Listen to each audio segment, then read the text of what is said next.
le dit, alors, Paul explique en d'autres termes c'est quoi l'évangile. Maintenant, qu'est-ce que l'évangile?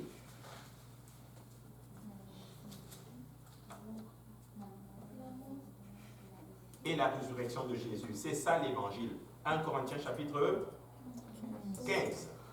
1 Corinthiens chapitre 15.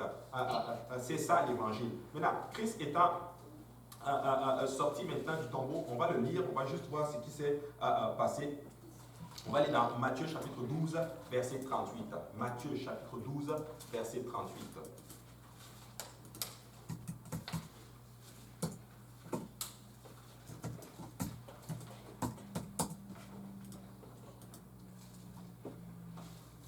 Alors quelques-uns 12, 38. Alors quelques-uns des scribes et des pharisiens prirent la parole et dirent: Maître, nous voudrions te voir faire un miracle. Il leur répondit: Une génération méchante et auditeur demande un miracle, il ne lui sera donné d'autre miracle que celui du prophète Jonas. Car de même que Jonas fut 3 jours et 3 nuits dans le ventre d'un grand poisson, de même le Fils de l'homme sera 3 jours et 3 nuits dans le ventre de la terre. Les hommes... Paul, tu peux t'arrêter là. Et là, les gens étaient venus voir Jésus, on leur demandait un miracle. Et qu'est-ce que Jésus donne comme miracle? Il dit le signe de Jonas.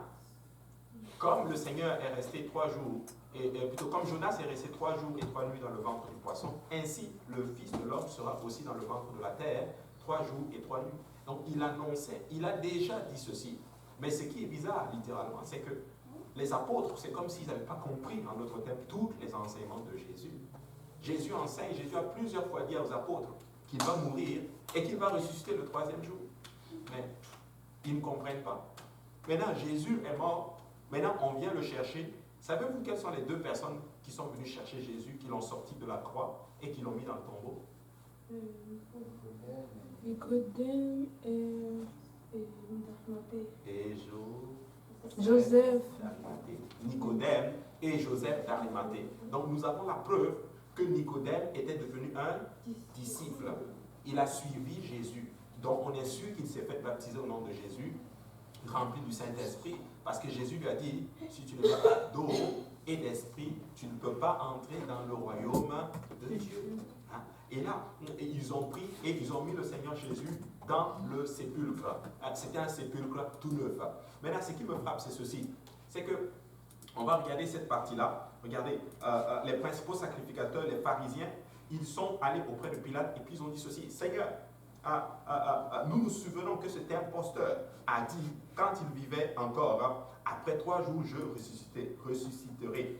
Ordonne donc que le sépulcre soit gardé jusqu'au 3e jour, afin que ses disciples ne viennent pas dérober le corps et dire au peuple: il est ressuscité des morts. Cette dernière imposture serait pire que la première. Pilate dit: vous avez une garde, allez, garde-le, comme vous l'entendrez. Matthieu chapitre 27, 63 à 65. Qu'est-ce qu'ils font? Ils vont voir Pilate. Ah, on a entendu. J'ai même l'impression que les pharisiens eux-mêmes croyaient en la résurrection de Jésus plus que les apôtres. Parce que, écoute, s'ils avaient bien compris l'enseignement de Jésus et qu'ils croyaient vraiment qu'il allait sortir le 3e jour, moi je pense que le 3e jour, là, tous les 12, là, ou du moins on va dire tous les 11, devaient juste être assis comme ça devant le sépulcre le 3e jour. Nous l'attendons. Vrai ou faux? Mais ces messieurs avaient peur. Ils avaient peur. C'est normal. Ils n'étaient pas encore remplis du Saint-Esprit. Ils n'avaient pas encore reçu la puissance. Écoute, certaines choses, tu dois d'abord recevoir la puissance de l'Esprit. Tu dois d'abord être fort avant d'affronter les choses. Voici pourquoi beaucoup d'entre nous, nous tombons dans ce qu'on appelle un zèle non contrôlé. Et ce zèle non contrôlé nous crée beaucoup de problèmes. Des fois, quand tu donnes ta vie à Dieu, des fois, tu n'es pas obligé de dire à tout le monde pour le moment. Tu dois d'abord te fortifier. Sinon, quand je suis venue de nouveau, mais oui, tu es un bébé. Je sais, des fois tu es dans la joie, mais c'est normal. C'est ce que j'appelle le zèle incontrôlé. C'est un zèle immature. Comme nous, quand on est venu à Dieu, on avait un zèle qui n'était pas du tout sage, immature. Mais Dieu nous a beaucoup marqués dans notre zèle immature. On était tellement zélés qu'on était tous les jours à l'église, on n'avait même pas le temps d'appeler les parents. Un jour, ma mère m'a dit ça, et ça a été comme une bombe. Elle m'a dit, mais attends, tu ne m'appelles plus. C'est ce que ton église t'enseigne. Je suis resté bouche bée. Bouche bée. Pourtant, c'est ma mère. C'est mon père. Hein? Est-ce que tu sais, j'en viens? Je confirme. Tu veux confirmer? Il y a une de vos promotions qui a dit qu'il a dit à ce moment que le Seigneur a dit aime Dieu plus que. Je ne peux pas dire ça. Après, elle a demandé pardon. Même si c'est écrit, tu dis pas ça. Après, elle a demandé pardon, elle était trop zélée. C'est quoi, le Seigneur a dit non, le Seigneur a dit celui qui est ma famille plus que lui, il va le rejeter sur le Seigneur. Non. Tu sais, oui, c'est écrit, mais il faut comprendre. C'est dans le sens où tes parents veulent te faire, te poussent à aller adorer d'autres divinités. Si tes parents disent, viens, on va aller dans la case des fétiches, non, tu as le droit de dire non. Je peux te suivre. En fait, excepté en enfer, je ne veux pas te suivre. Amen. Oui, pasteur, tu ne sais pas ce qu'elle a dit, c'est un peu vrai parce que dans ce cas-là, par exemple, on sera toujours appelé à donner la parole de Dieu, à dire la vérité comme non, je ne vais pas te suivre là parce que je serai en train de révéler à Dieu. Ouais. Et les parents ont toujours le prendre pareil. Tu as raison. Je parle dans le cas où, par exemple, pour nous qui sommes éloignés, pour nous qui sommes ici, c'est un peu plus facile, mine de rien, que pour ceux qui sont sur place, avec les parents à côté. Eux, c'est chaud encore là. Eux, des fois, on peut te chasser de la maison. Tu fais comment? Tu vois? Moi, quand je suis arrivé à Dieu, la première fois, je n'ai pas dit encore. J'ai attendu un peu, et puis je n'ai pas appelé pour dire. J'ai écrit un email. On s'est parlé d'abord par email. Après, quand je sentais que le terrain était plus là, on s'est parlé au téléphone. Mais il y a eu un zèle incontrôlé. Il y a eu beaucoup de séquelles, beaucoup de situations qui ont fait que mon rapport, même des fois aujourd'hui, avec mon père, par exemple, n'est pas là où elle doit être. Tu vois. Mais c'est un zèle qui n'était pas juste mature. Et aussi, c'est arrivé que c'est normal, avec le mouvement qui était là, on ne comprenait pas. Mais Dieu comprend ceci. Dieu finit par arranger. Mais Dieu, des fois, permet que, par exemple, une génération passe par des situations pour enseigner la nouvelle génération. Ça ne veut pas dire que vous êtes obligé de passer par là. La nouvelle génération doit toujours avoir mieux que la première. C'est toujours comme ça. Tu vois, c'est tout. Il faut que à ceux qui viennent après soient toujours mieux que ceux qui viennent avant. C'est tout à fait normal. Regarde, ça c'est un iPad. Ce iPad, il est mieux que l'iPad qui est sorti avant. C'est logique. Donc, ceux qui arrivent doivent faire attention pour ne pas commettre les mêmes erreurs. Et ça, ce sont les erreurs que nous, on a commises, littéralement. Donc, il faut faire attention. Des fois, il faut juste se fortifier. C'est pour ça que Jésus, qu'est-ce qu'il a dit? Il a dit ceci, ok, le Fils de l'homme sera enterré, mais le 3 jours, il va. Même Jésus a attendu 3 jours avant de le ressusciter.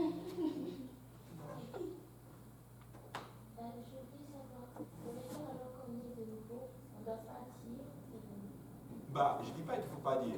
Je dis juste qu'il faut évaluer. Évalue, soit essaie d'être un peu sensible et dire, est-ce que tu penses qu'ils sont prêts à recevoir? Ou du moins, est-ce que toi tu es trop attaché à eux, de telle sorte que leur mécontentement, quand ils ne sont pas contents, qu'est-ce que ça te fait? Moi, par exemple, je te parle, j'étais quelqu'un de très proche de ma mère. Dans le sens que ma mère avait, c'est-à-dire que sa parole dans ma vie a un poids terrible, comme mon père. Quand j'étais encore un peu plus jeune. Aujourd'hui, c'est oui, mais un peu moins. Parce qu'on ne partage pas la même foi. Tu vois? À un moment donné, s'il me parlait, peut-être, ou on peut me dire quitte, avec la pression, parce que tu n'es pas encore solide, tu vas quitter. Tu vas abandonner Dieu. Pour faire plaisir à tes parents. Parce que leur voix a de l'autorité dans ta vie. Ça ne veut pas dire qu'il ne faut pas que ça ait de l'autorité, non. Mais le Seigneur va t'amener à une place où, à un moment donné, tu vas te détacher, en d'autres termes, spirituellement d'eux. Tu les aimes, tu les honores, tu les respectes, mais quand il s'agit de Dieu, on ne peut pas t'affecter. C'est là que Dieu veut t'amener. Ça, c'est dur. Personnellement, pour moi, ça a été dur. De dire littéralement à mon père que non, je ne suivrai plus l'islam. C'est fini. À ma mère, je ne suis plus un musulman, je suis un chrétien maintenant.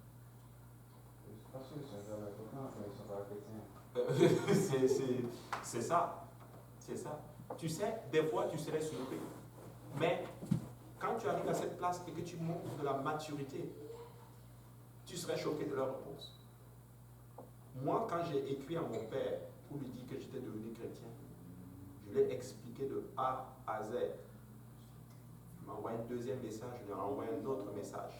De A à Z, ma démarche, en d'autres termes, l'assurance. Et dans ma lettre, je l'ai même écrit. Papa, moi je sais que j'ai galéré. Je sais que tu as beaucoup fait pour moi. Et je sais que je ne suis pas arrivé là où tu veux que je sois. Je suis sincèrement désolé. Mais tu vas voir. Jésus, il va restaurer tout ce que j'ai perdu. Tu vas voir. Il va tout arranger. Parce que je sais en qui j'ai cru. Il m'a envoyé un autre message. Il m'a dit, waouh, je vois que mon fils a beaucoup grandi. Je vois que tu es devenu mature. C'était ces mots. Et je vous dis, les problèmes étaient encore là. Les situations étaient encore tendues. À l'école, c'était encore un peu dur. Mais hey, les notes ont commencé à remonter. À un moment donné, j'avais fini. Pas d'argent pour payer. Je l'ai écrit. Dieu a débloqué l'argent. À un moment donné, il ne savait plus où j'en étais. Boum! Mon permis d'études a commencé à arriver. Mon permis de travail arrive. Après, c'est la finance permanente qui entre. Après, je l'appelle, je dis, je veux me marier. Ah ouais, tu vas te marier? Non, attends un peu, c'est trop tôt. Non, je sais où je vais. Ok? Il est venu. Il a vu ma femme. Il dit, waouh! Il dit, mon ami, chapeau. Il a même dit à pasteur, j'aurais voulu que tous mes enfants grandissent dans ce contexte. Ma femme tombe enceinte. Pif, les jumeaux. Ça a toujours été son rêve d'avoir des jumeaux.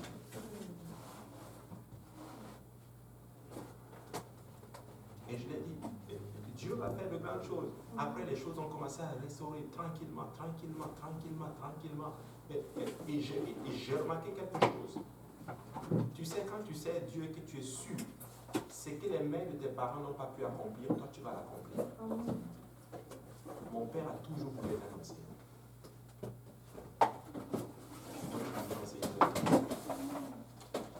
Il a toujours voulu avoir des jumeaux. Dieu me les a donnés. Je lui ai dit, écoute, Dieu t'a donné tout ce que tu voulais. S'il me l'a donné, il te l'a donné à toi. Donc, des fois, il faut juste être solide. Comme on dit, tu n'es pas obligé de tout dire à tout le monde. Et ça a été le problème de Joseph. Dieu révèle à Joseph qu'il va être grand. Il court, il va dire à tout le monde. Ses frères deviennent jaloux de lui. Ce n'est pas à tout le monde qu'il faut dire. Des fois, reste tranquille. Deviens fort, deviens solide, affermis ta foi. Et à ce moment-là, tu dis, bon, en fait, comme vous voyez là, je suis même déjà baptisé. J'étais choqué. Tu es déjà baptisé? Je suis à l'église. Mais là, j'étais déjà fort. Tu ne peux plus me faire ça. Des fois, il faut juste être un peu sage. C'est pour ça, si vous voulez que vos projets marchent dans le Seigneur, si Dieu t'a dit quelque chose, ne va jamais le dire à quelqu'un qui a de l'autorité sur toi.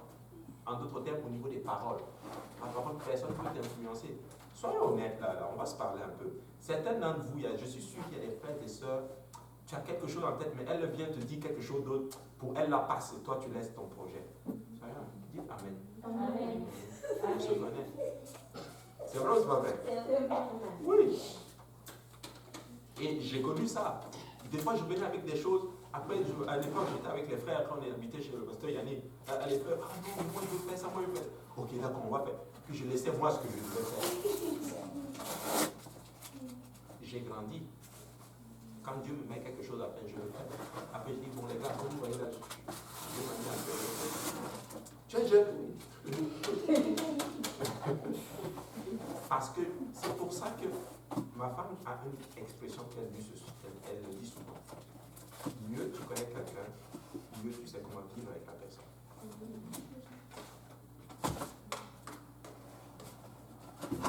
Amen. Donc si Dieu vous dit quelque chose et que tu sens que même ta soeur, c'est même pas un problème, ou ton frère a de l'autorité sur toi, ou par exemple elle t'influence d'une certaine façon, et que tu sens qu'en lui disant, peut-être elle peut venir aussi avec une autre option qui va te faire changer de vie. Va voir ton pasteur en premier. Dis-le lui, pasteur, il y a ça, ça, ça. Ok, bon, si ton pasteur te donne go, fais-le. Il y a même des gens, le pasteur va leur dire quelque chose, ils vont aller voir quelqu'un d'autre. La personne va leur dire, ils vont faire ce que la personne a dit.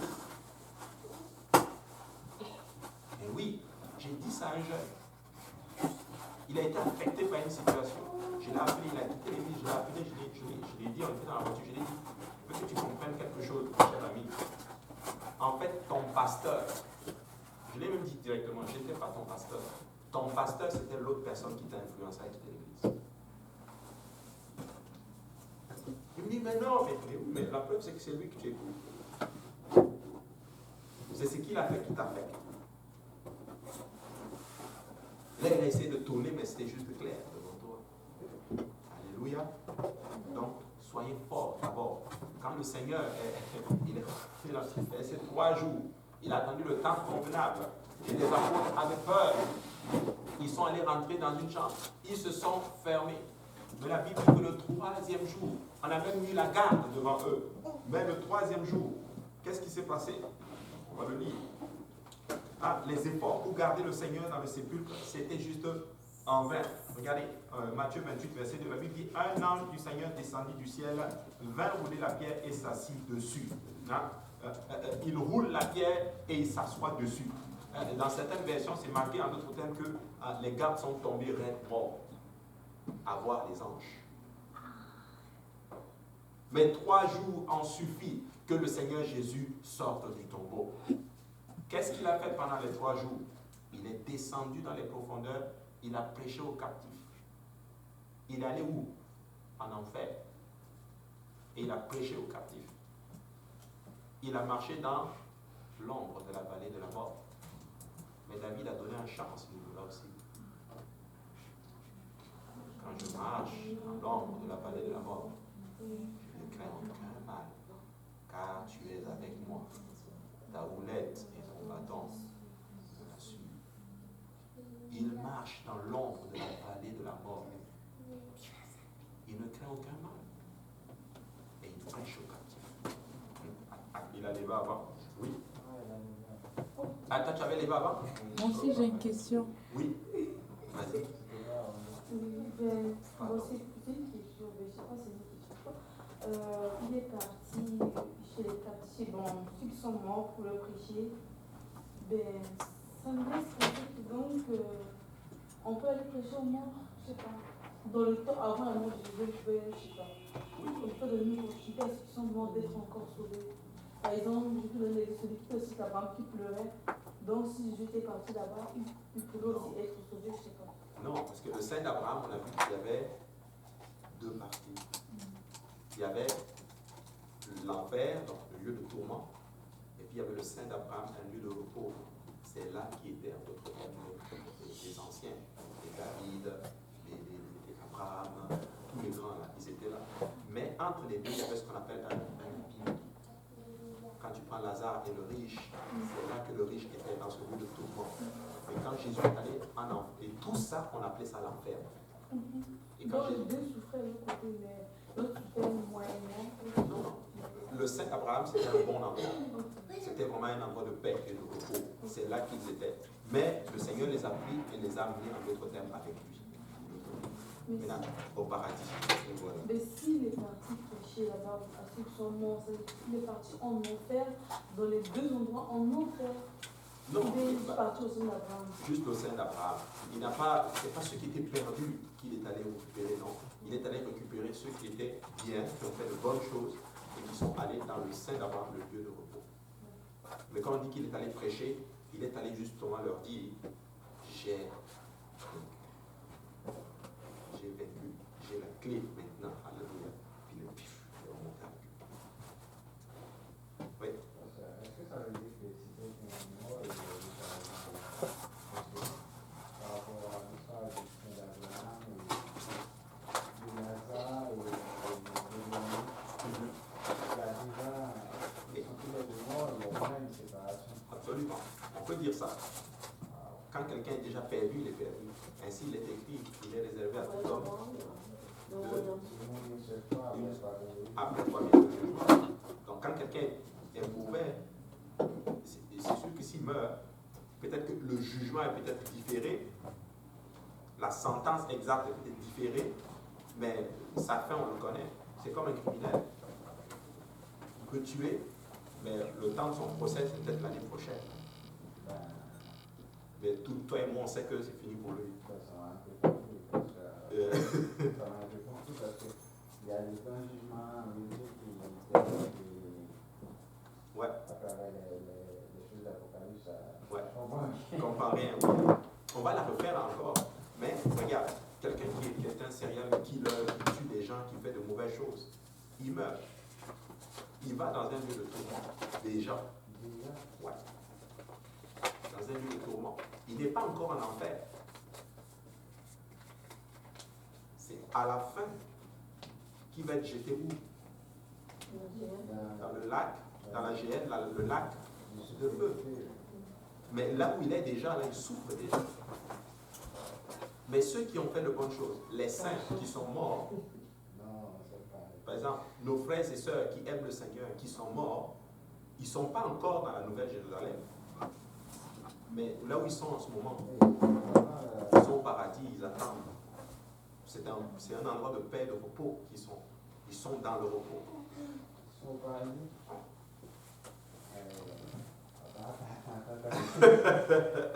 Et concernant les morts qui vont ressusciter, ouais.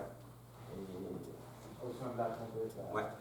Alors, oui, la Bible dit, au son de la trompette, les morts en Christ ressuscitent premièrement.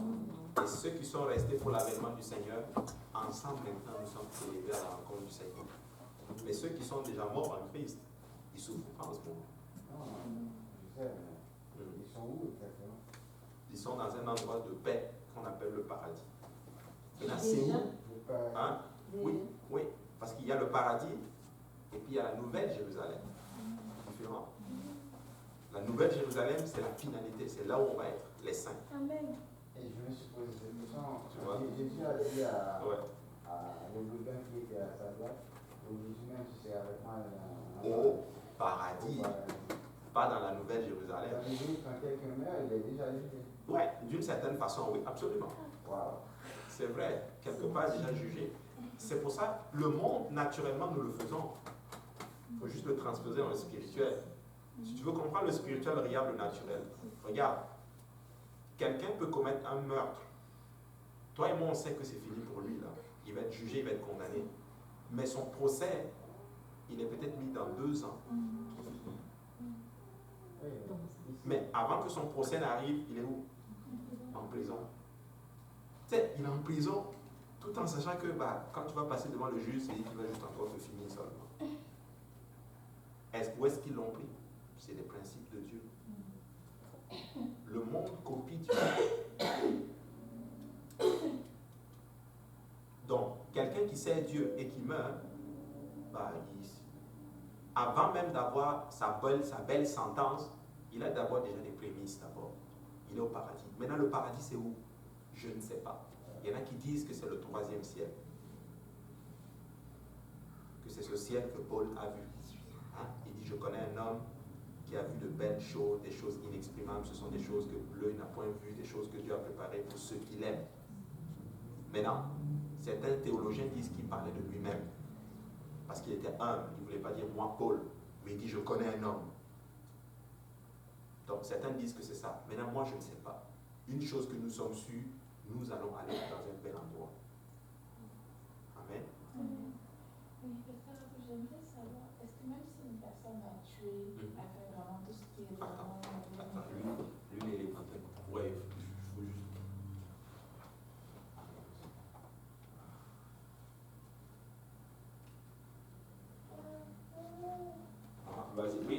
est-ce qu'on a le droit de les tuer?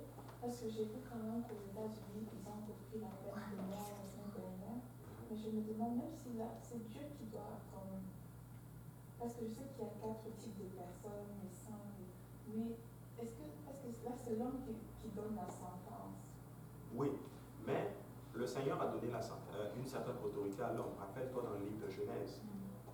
Qu'est-ce que Dieu dit? Après le déluge, il dit, je redemanderai le sang de l'homme à l'homme. Oui. Il y a aussi cette partie qui dit que oui, eux pour eux, dans pour eux. Mais là, nous sommes quand même dans la nouvelle alliance. Et même, Oui, je ne sais pas. nous sommes dans la nouvelle alliance. Mais eux, ils ne sont pas dans la nouvelle alliance. Ils ont leur propre loi. Est-ce que c'est justifié devant Dieu que si une personne tue quelqu'un, on a le droit de le tuer aussi? Est-ce que Dieu justifie ça? Je pense que Dieu est miséricordieux, que la personne qui se répand a droit au pardon. Maintenant, si par exemple dans une certaine juridiction, la personne, après avoir commis ses délits, demande pardon, Dieu le pardonne. Mais la justice humaine va s'appliquer. Si la justice humaine s'applique et qu'il meurt, il va être sauvé quand même. J'aimerais savoir si la personne qui a administré le poison, est-ce que la personne est condamnable comme pour Dieu, la personne a tué comme... Bonne, Si par exemple, moi je travaille dans la justice et qu'on m'a demandé de tuer cette personne, bonne est-ce question. que devant Dieu je suis un entrée? Quelque part, c'est très délicat. C'est très délicat. J'ai envie de te dire non. En même temps, je pourrais te dire aussi oui. C'est comme par exemple quelqu'un qui est dans un pays où l'avortement est accepté. Le Toi, Canada. hein? Le Canada. Le Canada, par exemple. On ne peut pas aller loin de notre pays. Et puis toi, tu es infirmière. Et puis quelqu'un vient te voir avorter. Tu vois. Mais selon ta foi, tu vas dire non. On le voit dans la Bible, dans le livre d'Exode. Les sages-femmes n'ont pas voulu tuer les enfants mâles. La Bible dit que Dieu leur a fait du bien. Elles ont même menti. Et Dieu a fait Oui, mais ça s'explique facilement. Parce qu'elles ne connaissaient peut-être pas totalement toute la loi de Dieu. Même Rahab a menti pour protéger les espions. Mais Dieu l'a fait. Parce que quand elle mentait, elle ne connaissait pas Dieu. Dieu l'a fait pas. Donc Dieu l'a baqué dans le sens où elle a craint le Seigneur. Maintenant, dans ce cas-ci, c'est pour ça qu'il faut faire attention aussi. À un moment donné, quand tu travailles, à un moment donné, il faut être capable aussi d'assumer ce choix-là. Parce que quand tu dis non, moi je ne vais pas dans ce sens-là, bah, il faut que tu sois capable d'assumer le fait que tu peux aussi perdre ton emploi. J'ai une dernière question. Aussi, par exemple, si on peut travailler comme dans l'éducation et qu'avec les tout petits, on nous demande par exemple d'enseigner des choses aux enfants. Si on nous demande, est-ce qu'on doit le faire ou bien on va dire comme non, c'est pas dans ma foi, je ne le fais pas. La Bible dit que nous devons être soumis à l'autorité qui est en place, à une seule condition, quand c'est en accord avec la parole de Dieu. Si ce n'est pas en accord avec la parole du Seigneur, tu peux dire non. Est-ce que le Seigneur veut qu'on apprenne ça aux enfants? Non. Le Seigneur ne veut pas qu'on apprenne ça aux enfants, ça c'est sûr et certain. Mais il faut prier Dieu que quand tu arrives à une place et que tu prends cette décision, mais nous devons aussi avoir le courage d'assumer. Parce que le problème aussi avec les enfants de Dieu aujourd'hui, c'est qu'on n'est pas prêt à assumer nos choix. Rappelez-vous Daniel. Ils disent que nous, on est juifs, on ne mange pas des viandes sacrifiées. On dit non, nous, on ne mange pas. Ok, donnez-nous juste des fruits et des légumes. On va être aussi solide, peut-être même plus solide que ceux à qui vous allez les nourrir avec des viandes, avec la nourriture que notre Dieu nous défend de manger. Ils ont refusé. On voulait même les jeter où? Dans une fournaise. Ils disent non. Et ils sont allés plus loin, ils disent, écoute roi, notre Dieu, il peut nous délivrer de tes mains. Ce mot peut là, ça a un double sens. Ça veut dire ceci, s'il veut nous délivrer là, il va nous délivrer. S'il ne nous délivre pas et qu'on meurt dans ce feu, c'est pas bien grave. Mais nous, là, on ne va pas te servir. Ils étaient juste en train de dire au roi, peu importe ce que ça, les conséquences qui vont venir suite au choix que nous faisons, on l'assume. Je l'assume.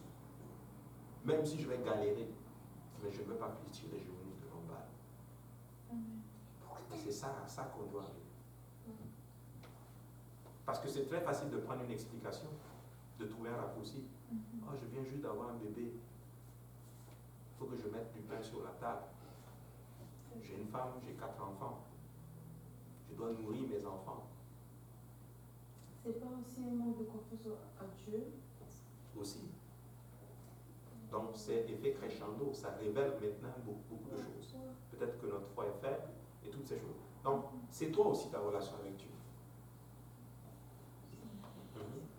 Et aussi, si on est dans un pays qu'on pense que Dieu nous appelle dans ce pays, mais on voit vraiment la persécution au niveau de l'immigration. Et est-ce qu'on doit prier Dieu pour que le Seigneur dégauche le Premier ministre en place, ou je ne sais pas, ou bien est-ce qu'on doit rester pour se dire que peut-être le Seigneur veut m'envoyer en Afrique, ou il veut que je retourne dans mon pays, ou il veut que...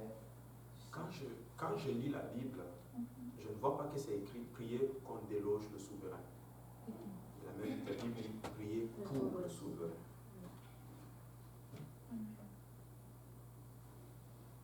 Et il va plus loin.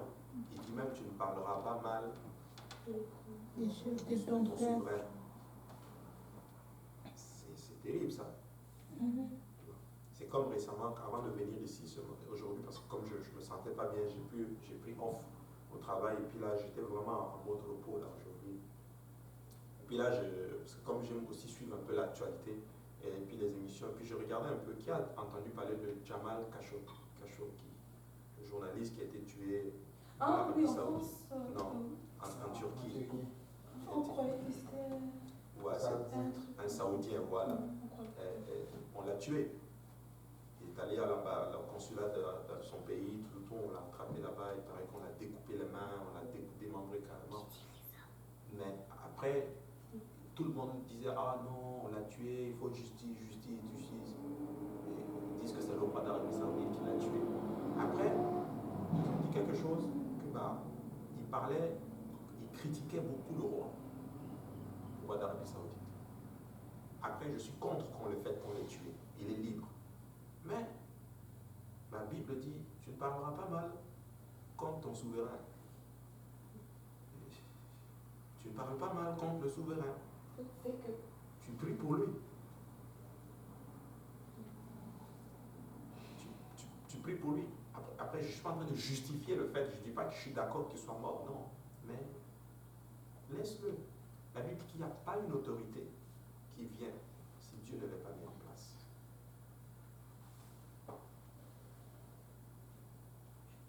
Et nous, en Afrique, on est des spécialistes. C'est vrai qu'on parle mal aussi de les dirigeants. On parle toujours mal d'eux. Mais nous-mêmes, on ne fait rien. Regarde, je vous donne un exemple. J'en viens, je vais prendre ta question, j'en viens. Je vous donne un exemple très simple. Il n'y a pas de Congolais ici. Il y a la sœur Clémence. Au Congo, par exemple, les gens vont toujours se plaindre. Oh, si ça ne va pas, c'est à cause de Mobutu. Mobutu est mort depuis. Il est mort. Il n'existe plus. Tu vois, on est devenus des spécialistes pour accuser les autres. Je ne dis pas qu'ils sont parfaits. Est-ce qu'ils font bien? Non. Mais qu'est-ce que nous on fait? Mais on ne peut pas se mettre un peu dans la politique non plus. C'est vrai, mais on peut prier. Est-ce qu'on prie? Mais dans la prière sans les actes. C'est vrai, sa prière sans les actes, oui. Mais quand on dit prier, c'est quoi? C'est se consacrer. Ce n'est pas juste se prier et puis le soir, on va en boîte. Parce que c'est ça l'Afrique. Tu vois? D'ailleurs, on veut tous partir. Tu vois? Donc, il faut prier. Il faut prier et puis il faut juste demander à Dieu de faire ce qu'il te demande, ce qu'il veut que tu fasses. Et il va le faire. Amen. Des fois, il ne faut pas juste prier pour fuir le problème. Des fois, il faut juste prier pour avoir la sagesse, l'intelligence pour affronter la situation.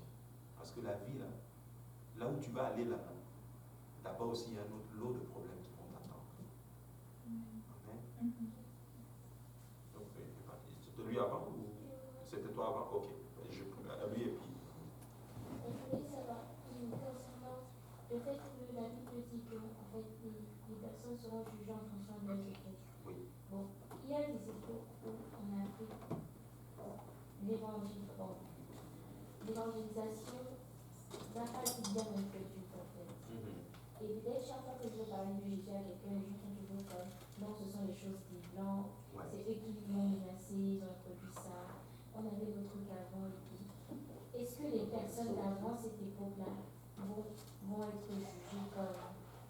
Nous on connaît déjà Jésus, mais eux ça va se passer comment? Est-ce que ce sont aussi des saints?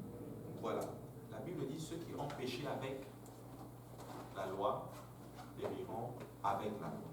Ceux qui ont péché sans la loi périront sans la loi. Ça veut dire quoi?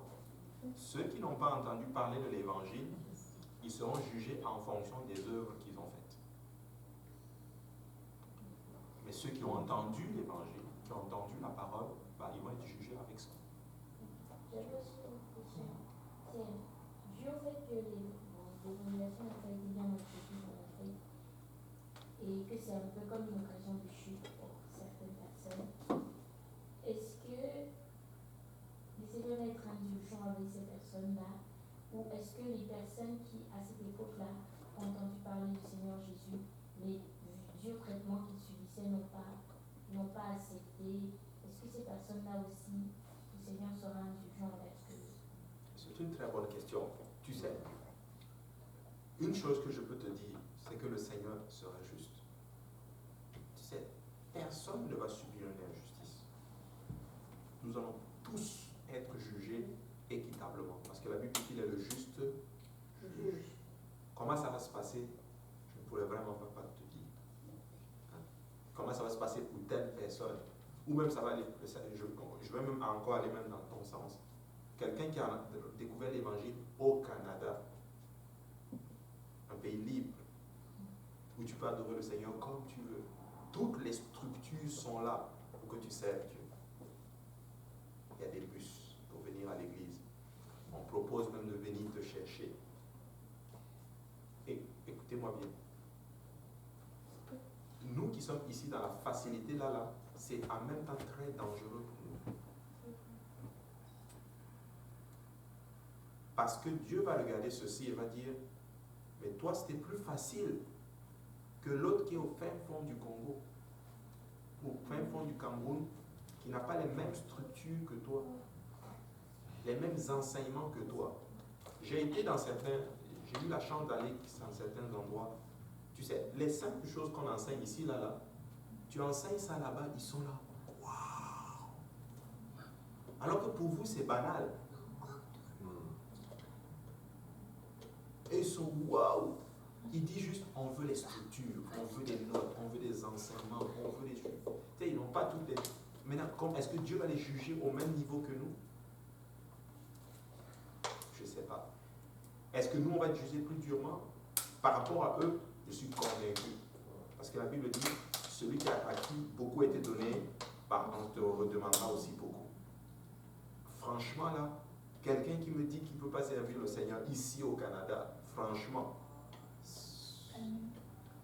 et surtout dans l'église ici, même si tu me dis que tu travailles, écoute, on a des églises partout, on a des services partout, tous les jours. Est-ce qu'il va être jugé? On est béni, hein? Mais en même temps, c'est dangereux. Ça fait peur, hein? Ça, c'est le côté qu'on n'avait pas vu. En même temps, c'est très dangereux. Tu vois? Est-ce que ça répond à ta question? Amen. Oui? Ensuite, oui, vas-y. Pour revenir sur le truc des politiciens, que c'est dans les dernières années comme le Premier ministre Trudeau au Canada ou le président Trump aux États-Unis, je vois une haine qui augmente de façon exponentielle et que ça devient même difficile pour certains chrétiens d'être en accord avec les politiques ou les propos de ces chefs d'État. Avant, on avait du respect, mais là, ça devient de plus en plus juste comme si le diable de faire en sorte qu'on est, au lieu de compris pour eux, on rejette la haine en eux. Parce que tu vois que il y en a qui se proclament chrétiens ou tolérants, mais on se prend un point en eux, c'est qu'il n'y a rien de cela, c'est juste leur propre agenda et tout. Tu as tout à fait raison, frère Pierre. Parce qu'aujourd'hui, on est arrivé à une place, on est devenus des spécialistes. Tu vois, en fait, c'est ça, on juge. Pourtant, je ne suis pas en train de dire qu'ils sont en train de bien faire, ou par exemple qu'ils sont en train de mal faire. Mais j'ai compris une chose, avec le peu de temps maintenant, peu d'expérience que j'ai dans le Seigneur. Tu sais, des fois, quand tu n'es pas à la place d'une personne, tu ne peux pas comprendre les réalités. Oui. Ramenons même ce que tu dis est très vrai. Ramenons même ça à notre niveau. Qui, des fois, ici, des fois, pense que, par exemple, le pasteur, on prend le pasteur Kaosi, je vais me baquer sur lui. Par exemple, il doit prendre telle décision. Pourquoi il ne fait pas ça? Est-ce que vous voulez être honnête avec vous? Même moi, à un moment donné, des fois, je pensais, je dis, mais pourquoi on ne fait pas? Et puis, à un moment donné, je dis, mais attends, tu n'es pas dans ses bottes. Toi, tu ne sais pas comment il gère les choses. Le Seigneur m'a donné une illustration, je veux vous montrer cela. Amen. Regarde. Si je suis ici, je peux voir jusqu'à une certaine distance. Mais si je vais là, je vois encore plus loin. Mais nous, on est ici des fois. Mais lui, il est là. Pas qu'il est plus grand que nous, non. Mais la position à laquelle Dieu l'a mis est un tout petit peu plus élevée à la position à laquelle Dieu nous l'a. Nous, on est. Vous comprenez? Donc, ce n'est pas qu'il est plus que nous ou qu'on est plus que lui, non. Parce qu'il y a des positions quand même, vous êtes d'accord, dans la maison du Seigneur. Et là où tu es, il y a des choses, il y a des facteurs que toi tu vois, que les autres, que ceux qui sont là ne voient pas. Ou bien par exemple, regarde, moi je suis là. Mais moi je vois ce qui se passe derrière. Toi, la façon dont tu es assis fait de telle sorte que tu ne vois pas ce qui est en train d'arriver. Quelqu'un peut rentrer à l'arrière pour venir pour t'agresser, mais toi tu ne le vois pas. Quelqu'un vient pour t'agresser, par exemple, je prends un exemple, je fais, maman José, fais attention. Mais si maman José est rebelle, elle n'est pas rebelle, hein? Mais si maman José est rebelle, elle va me dire, oh, mais pasteur me dérange. Mais attends, regarde la position que j'occupe, fait que je vois plus. J'ai une meilleure vue. Mais nous, des fois, on est assis comme ça. Donc, des fois, il faut se mettre des fois aussi à leur place. Ces dirigeants-là, certes, il y a des choses, c'est clair de les voir, c'est pas biblique, certaines choses qu'ils font, mais des fois, c'est compliqué. T'imagines, les États-Unis, c'est 400 millions. C'est ça, la population? 350 millions à peu près. T'imagines, tu as la vie de 350 millions de personnes que tu dois gérer. Chaque décision que tu prends a un impact terrible. Chaque décision. Ici au Canada, combien? Soit 40 millions.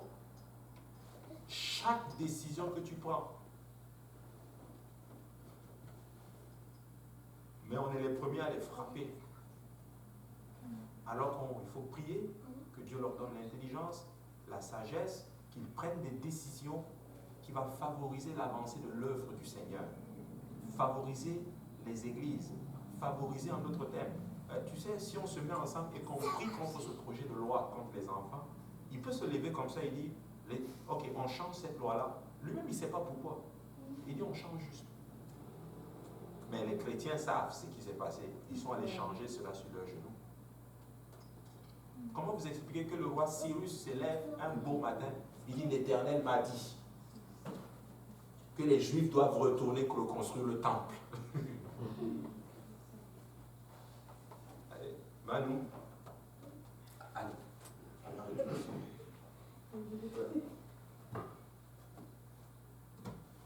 Voilà. Comment vous comprenez ceci? Parce que les Juifs priaient.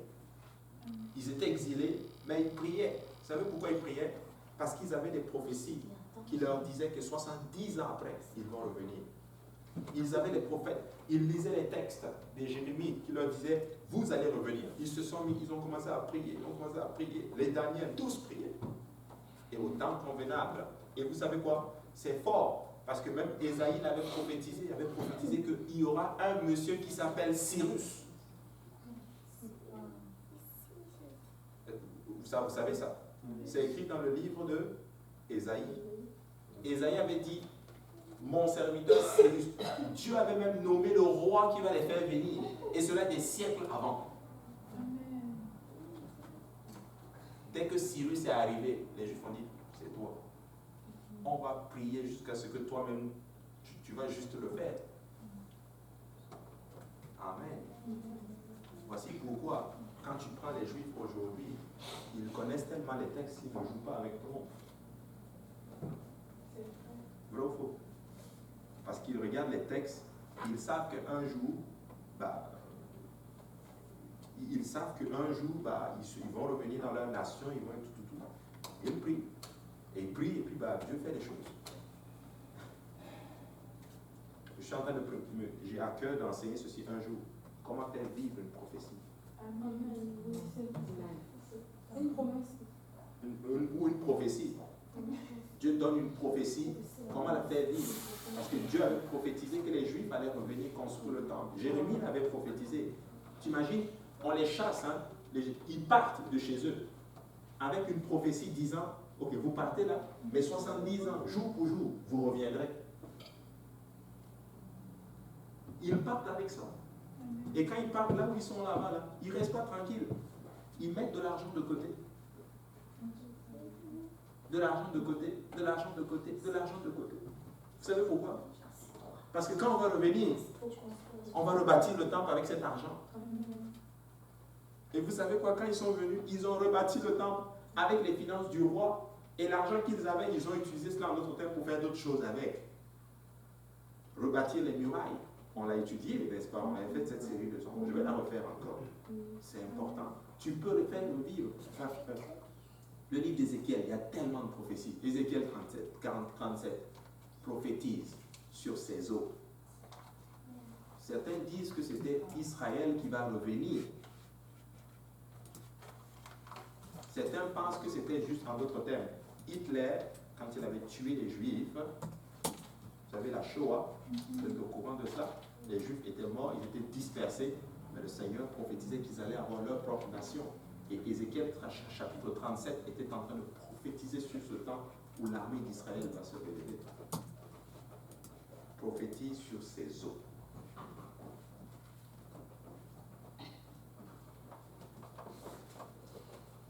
Là, je vois une porte avec des questions. Mais je pense que le frère Jean avait une question, puis je vais prendre une question. Oui. Donc, frère Jean, c'est vraiment, c'est fort, exactement. Des fois, c'est juste parce qu'on ne se met pas aussi des fois dans le souvenir. Tu as raison. Bon, ça va, il y a que de moi qui pose ma question. C'est un peu compliqué ma question. En fait, quand on voit l'histoire d'Israël, et quand on compare l'histoire de l'Afrique, nous, les Noirs, moi je trouve que c'est un peu similaire. Est-ce que je pense qu'il y a un lien par rapport aux tribus? Est-ce qu'il y a, comment je peux dire ça? Est-ce que nous, les Noirs, il y a, parce que quand on compare l'histoire d'Israël, on voit qu'on a presque subi les mêmes choses. Mais je me demande, est-ce qu'on a été quand même dans un de ces tribus-là, parce que vraiment on a été éparpillés à travers le monde comme les Israélites, on a été colonisés. Je me demande, est-ce qu'il y a un lien à travers ça? C'est une bonne question. Je ne pourrais pas vraiment te dire. Peut-être. Peut-être qu'il y a un lien. D'autres disent que certains, par exemple, tribus en Afrique, c'est des tribus d'Israël. Par exemple, en Côte d'Ivoire, il y a une tribu qu'on appelle les Dents. On dit qu'ils, par exemple, certains pensent qu'ils viennent de la tribu de Dan. Et j'avais suivi quelque chose là-dessus, comme une sorte d'émission, où ils disaient en d'autres termes, c'est même ces gens, quand tu vois leur tenue, ça ressemble aux Dalits. Les Dalits. Et dans leur expression, Dieu, il l'appelle Dieu Yahweh. Et quand tu étudies bien, et il y a même des juifs, rabbins juifs, qui sont allés en Côte d'Ivoire pour étudier un peu la culture, cette culture-là. Et on a vu qu'il y avait quelques similitudes avec les tribus d'Israël. Tu vois? Maintenant, est-ce que c'est vrai? Je ne sais pas. Mais. Moi, je crois que c'est vrai, le château. Je pense que C'est une possibilité, peut-être. Maintenant, est-ce qu'il y a un lien? Est-ce que c'est pareil? Tu vois? Oui, parce que leur histoire et notre histoire, c'est vraiment C'est similaire. Ouais. Ou c'est une possibilité. C'est vraiment une possibilité. Parce que, ou peut-être est-ce que c'est le même peuple? Peut-être. Je ne sais pas. Mais il y a des juifs noirs. Oui, il y a les juifs noirs. Mais ces juifs noirs viennent d'où? Je sais qu'il y en a en Éthiopie. Éthiopie, Salomon avec la reine de Saba. Hein? Il y a ça. Mais tu sais, les juifs ont été comme aussi éparpillés partout dans le monde. Donc, c'est peut-être certains, ils sont partis, et puis avec les changements les changements climatiques, les brassages et tout. Et c'est une possibilité. Maintenant, est-ce que c'est vrai? On ne sait pas. D'autres disent qu'il y a une tribu, il y a certaines tribus, certains qui se sont partis Ibo, je ne sais pas. On dit que les Ibo sont des juifs, il y a des histoires similaires. En ce moment, ils sont trop têtus, et ils sont très riches, et puis ils sont trop prospères. Ok. Ben, on dit qu'il y a aussi ça, les juifs aussi sont trop têtus, sont trop entre eux, ils sont trop riches, ils sont trop prospères. C'est pas vraiment. Bon, ça peut pas être vraiment un critère, tu vois. Parce que les têtus, il y a des têtus partout. Là. Chez moi, il y a des têtus. Chez moi, c'est la différence. Oui, c'est ça. Mais si tu veux faire le lien, il faut que tu prennes les cultures, ou du moins les ethnies, et puis tu vois un peu, en d'autres termes, les séquences, et puis tu compares avec avec l'Israël aussi. Par exemple, pour les dents, oui, les dents en Côte d'Ivoire, ça fait du sens. Ça fait vraiment beaucoup de sens. Les dents comme les dents de lait. Non, D-A-N. Les dents, c'est une tribu en Côte d'Ivoire. Ah, les dents. Les dents, Okay. on les appelle les dents. Quand tu dis au frère Simplice des dents, il va savoir. Hein? Par exemple, eux, quand tu leur demandes leur histoire, ils vont te dire que leur histoire, leurs ancêtres viennent par exemple d'un pays lointain qui vient par exemple de l'Orient. C'est ce qu'ils disent. Est-ce que c'est peut-être quand les Juifs sont partis, il y en a qui sont venus, ils se sont établis, on ne sait pas. Mais une chose est sûre, nous descendons tous d'un seul. Mais c'est vraiment un beau lien. C'est vraiment un beau lien. Amen. Dernière question, puis on va s'arrêter là. Il y a, oui, Laetitia, oui. Oui, la question c'était un peu par rapport à ce qu'il disait. En fait, c'est comme quand vous disiez que Israël en fait pas reconstruit le temps. Israël, c'est pas seulement les Juifs là, c'est aussi nous. Oui, nous c'est l'Israël spirituel. Paul le dit. Paul le dit, le juif, c'est lui qui est à l'intérieur, qui est vraiment, qui est descendant, quand on dit les descendants d'Abraham, les fils d'Abraham, c'est ceux qui ont la foi d'Abraham. Quand on dit qu'Abraham est notre père, il est le père de notre foi. La foi en un seul Dieu. Mais quand on dit rebâtir le temple physique, le temple là, ça c'est vraiment les juifs, Oui. Je vais me poser la question, est-ce qu'on peut prier dans ses pensées? Est-ce qu'on peut prier en écrivant? Est-ce qu'il y a différentes façons de prier vraiment, mais que ça reste vraiment de la prière? Oui. Parce que est-ce qu'on peut, quelqu'un est juste en train d'écrire, mais il est vraiment en train d'écrire, et tout ce qu'il écrit, ça se réalise. Mais est-ce que c'est vraiment comme une prière? Est-ce qu'il y a différentes façons de prier et que ce n'est pas comme seulement se mettre à genoux? Définitivement, oui. Il y a différentes façons de prier. Mais c'est sûr que la prière, il faut l'avoir comme une communication. Maintenant, je ne vois pas comment tu vas communiquer avec quelqu'un en écrivant. Bon, dans le sens où tu lui envoies une lettre, si la personne est éloignée de toi. Mais si la personne est à côté de toi, imagine-toi par exemple, moi je rentre à la maison, ma femme est là, je veux communiquer avec elle. Tu vois? Dans certains contextes, le moyen de communication va changer. Quand vous êtes loin, c'est l'un des moyens. Heureusement, maintenant, avec la technologie, il y a le téléphone maintenant. Ou bien il y a les emails, on va s'écrire. Ou par exemple, je t'envoie un texte. Tu vois? Mais avec Dieu, il n'y a pas vraiment de... Tu peux parler à Dieu. Donc je pense que dans la prière, tu peux parler à Dieu. Maintenant, est-ce que tu peux parler maintenant intérieurement? Oui. Parce que Dieu est spirituel. Il est esprit. Oui, je pense qu'on peut prier pendant que tu dans la tête. Maintenant, juste en écrivant quelque chose. Je sais pas, peut-être oui, tu peux nous composer un chant.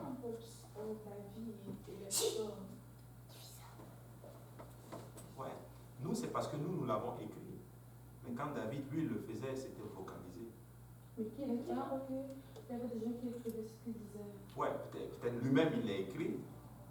Mais aussi, il y avait ce qu'on appelle les scribes. Oui, parce que, mais c'est pour des choses que Mardoché avait fait du bien. On a juste sorti le livre pour trouver qu'il avait fait du bien. Je pense qu'il y a des gens qui étaient là qui suivaient les actions du roi et écrivaient. Ouais, le livre des chroniques des rois. Mais c'est ça. Mais David, lui aussi, c'était un succès. Il écrivait. Comme Salomon écrivait. Tu vois? Mais David écrivait, mais il vocalisait ce qu'il écrivait. Donc il chantait ses chants. Parce qu'il avait une harpe.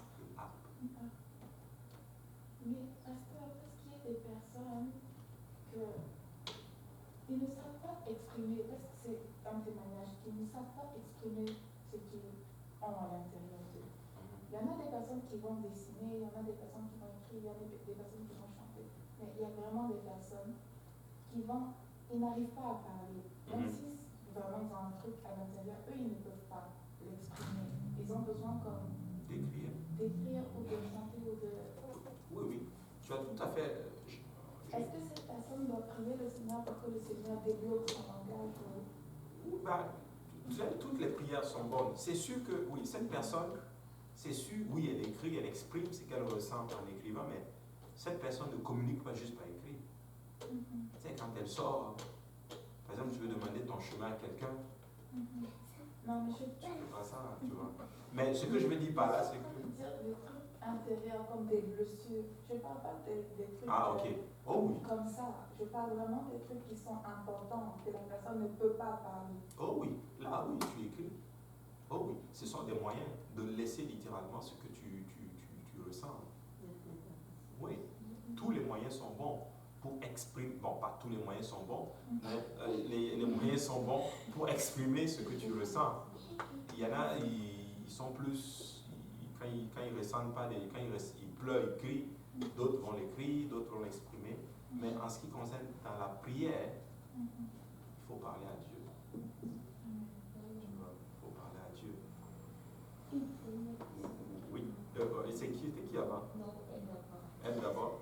Ok, vas-y. Et puis on va Manuela, elle est belle. Oui, parce que en fait, j'avais fait le constat quand tu avais un milieu où il y a tout le monde, beaucoup de personnes parlent en langue, et que toi tu vas juste parler comme en français, là tout le monde comprend. Ok, pour moi c'est Dieu. Ok. Ben, là, c'est normal, c'est l'atmosphère influence, mine de rien. L'atmosphère dans laquelle tu es, bah, ça te prend. C'est comme, comment t'expliquer ceci? C'est comme par exemple, tu es dans un endroit, par exemple, il y a beaucoup de vent. Quelque part, ça te prend comme dans le flot. C'est pour ça que c'est naturellement, ton corps réagit aussi en fonction de l'atmosphère spirituelle qui est là. Tu vois. Donc c'est tout à fait normal. Donc, tout le monde est en train de faire ceci. Et que c'est normal quand tu aussi arrives dans un endroit où tout le monde prie, dans une langue intelligible, tu vas aussi parler dans une langue intelligible. Mais ça ne veut pas dire que bah, si tout le monde prie en langue, que tu ne peux pas prier en français. Donc c'est quelque chose de tout à fait normal. Parfois, ils avaient prié que j'ai juste l'impression qu'il faut que je parle audiblement. Oui. Le parler, quand on dit parler à Dieu, et je pense que beaucoup d'entre nous tombons dans ce piège, dans le sens où on pense que la prière, dès que tu rentres dans la prière, tu parles, tu pries. Et quand tu t'arrêtes, tu as l'impression que tu perds du temps. Il faut que tu parles. Mais non, mais j'ai découvert que c'est pas ça. Pasteur, est-ce que vous avez déjà comme ressenti que même quand vous priez et que vous parlez beaucoup et que vous dites même ce que vous ressentez, en fait, vous ne vous sentez pas mieux que Oui. Parce que des fois, tu sais, dans la présence de quelqu'un, des fois, il faut parler. La conversation, c'est parler. Mais aussi, des fois, laisser aussi l'autre parler. Écouter l'autre. Ou peut-être, des fois, dans certains cas, juste rester dans la présence du Seigneur.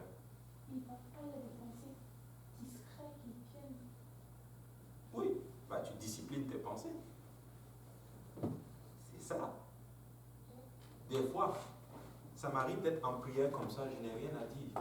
Mais je reste dans la présence du Seigneur. Vous pensez pas à autre chose? Non. Bah, ça oui, ça arrive, c'est normal, il y a des pensées qui viennent, mais je m'efforce de ne pas penser à autre chose. De penser à Dieu. Je m'efforce littéralement d'entendre.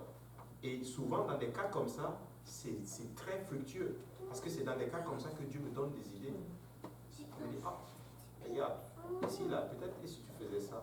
Et je le ressens. L'erreur fatale que je faisais au départ, je ne notais pas. Et après, je sors de la prière et j'ai complètement oublié. Josué a fait ça. Avec les, quand ils sont allés combattre Aïe et qu'ils ont perdu, qu'est-ce qui s'est passé?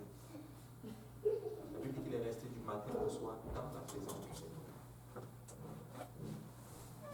Oui, il faut parler, mais des fois, il faut juste s'arrêter et puis bah, tu écoutes Dieu. S'il n'y a rien qui vient, reste seulement en présence du Seigneur. Position de prière. Amen. Oh, c'est toi ou c'est Emmanuela? Ok, vas-y. Non, mais Emmanuela qui va vous répondre. Ok. Emmanuela se sacrifie. Voilà. J'avais une question. Pour quelqu'un qui est sourd-muet et peut-être qu'il reçoit le don du Saint-Esprit, il va parler en langue, c'est pas, sa langue va se délier ou C'est une bonne il question. fait des signes. Une très bonne question. C'est une très bonne question. Vraiment, je ne pourrais vraiment pas te répondre. Mais c'est une très belle question. Il est sourd, il est muet. Dieu peut, une chose qu'on sait, c'est que Dieu peut délier sa langue. Ça, c'est un. Mais quand il reçoit le Saint-Esprit, comment ça va se passer? Moi, je n'ai jamais vu. Mais sa langue peut balbutier par contre. Tu sais, un muet, c'est pas qu'il ne parle pas. Ou du moins, c'est juste, il émet des sons. Mais il ne parle pas. Donc, est-ce qu'il, Manou? Ah, on va s'asseoir. Donc, c'est pas qu'il émet pas, il émet peut-être qu'il va pouvoir peut-être émettre un son, on ne sait pas. Mais, bonne question, je ne pourrais vraiment pas te répondre. Je vais chercher. Est-ce qu'il y a un sourd-muet qui a parlé, un muet qui a parlé? Je ne sais pas. Amen. Oui.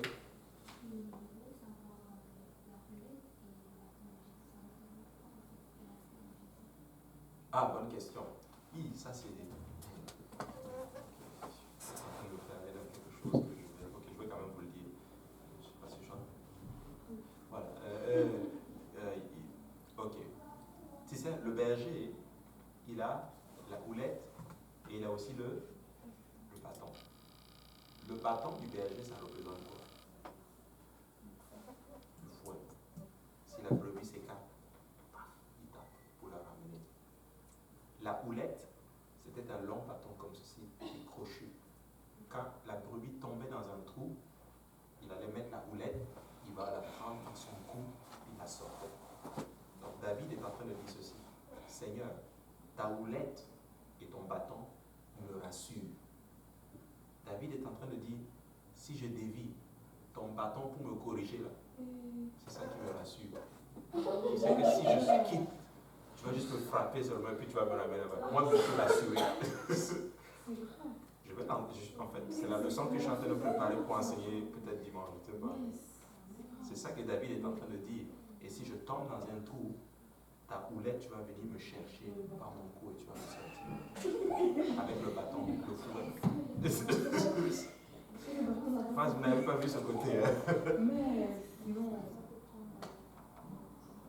Dans notre jour, dans notre vie aujourd'hui, avec la houlette. Le bâton, tu peux voir la correction.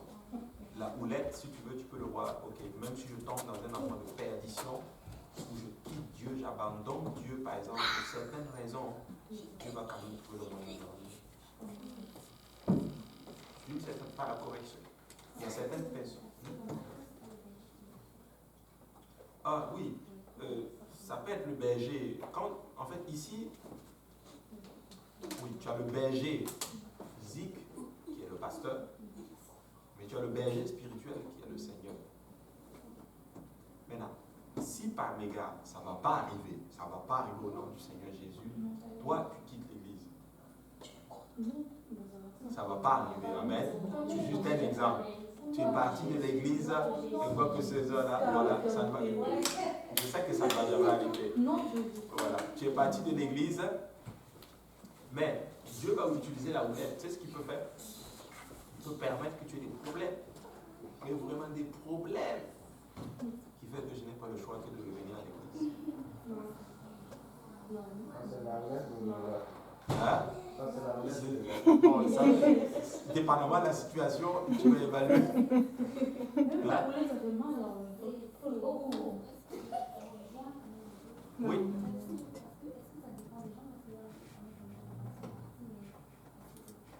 Ouais, ça dépend aussi des gens. Parce que David s'est mis dans une position où il acceptait la correction. C'est pour ça qu'il dit, j'arrive à cette place, Seigneur, j'accepte ton bâton. J'accepte ta houlette. Il s'est mis dans une position, et c'est pour ça qu'il dit, c'est ça qui me rassure, que je ne vais jamais abandonner tes voies.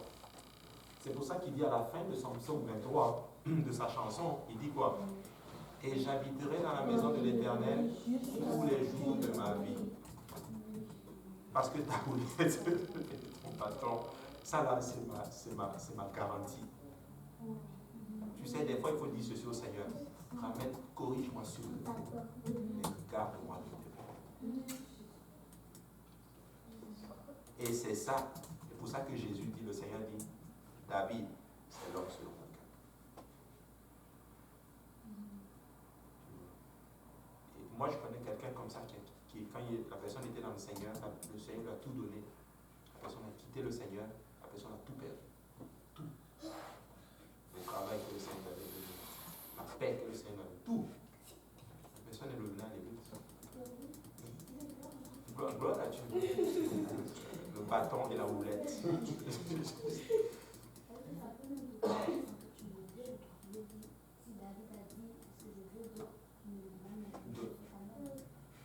D'autres ne le font même pas. Des fois, ce n'est pas forcément le dire, mais ton attitude parle aussi.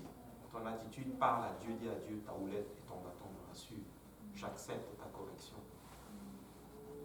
Il faut aussi quelque part aussi donner cette marge aussi quelque part à ton berger physique, au berger que tu vois. Vraiment, s'il faut que tu me tapes là, tape-moi seulement, tape-moi avec la parole pour que je revienne. Parce qu'il y a certaines personnes qui n'aiment pas quand pasteur prêche dur. Si un jour pasteur t'appelle, te dit au bureau, mon ami, ou ma fille, ou mon fils, là, c'est pas quoi. Ah, mais ce pasteur-là, moi, il ne m'aime pas. C'est rentré ici, c'est sorti ici. Amen. Donc ça, c'est important. Je vais même vous choquer. Vous êtes en train de le faire. Ok, je vais quand même vous le dire, pas là. Le psaume 23, là, c'est puissant. Hein? David a écrit ce psaume à l'endroit où le Christ a été crucifié.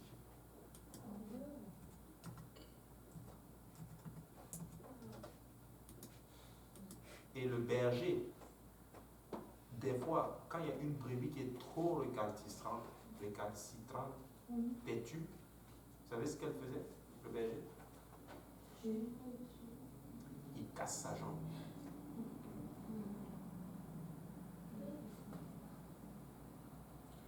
Il casse sa jambe pour la garder près de lui.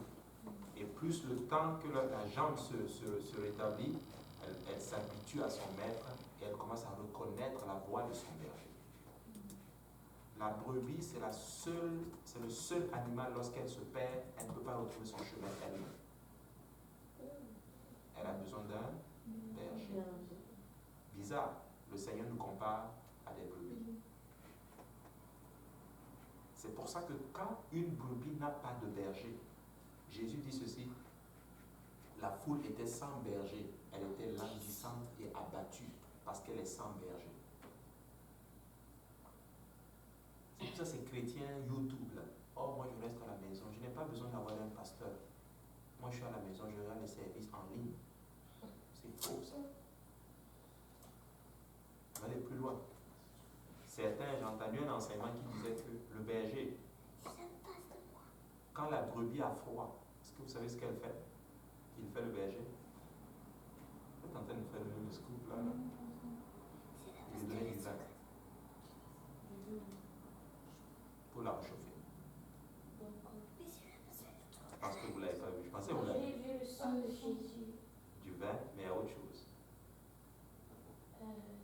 Dans le vin, il y a aussi de l'eau. Et qu'on a versé le côté de Jésus. Ouais. Mais le vin, en fait, si tu veux, le Saint-Esprit. La Bible dit, ne vous enivrez pas de vin, mais soyez remplis du Saint-Esprit.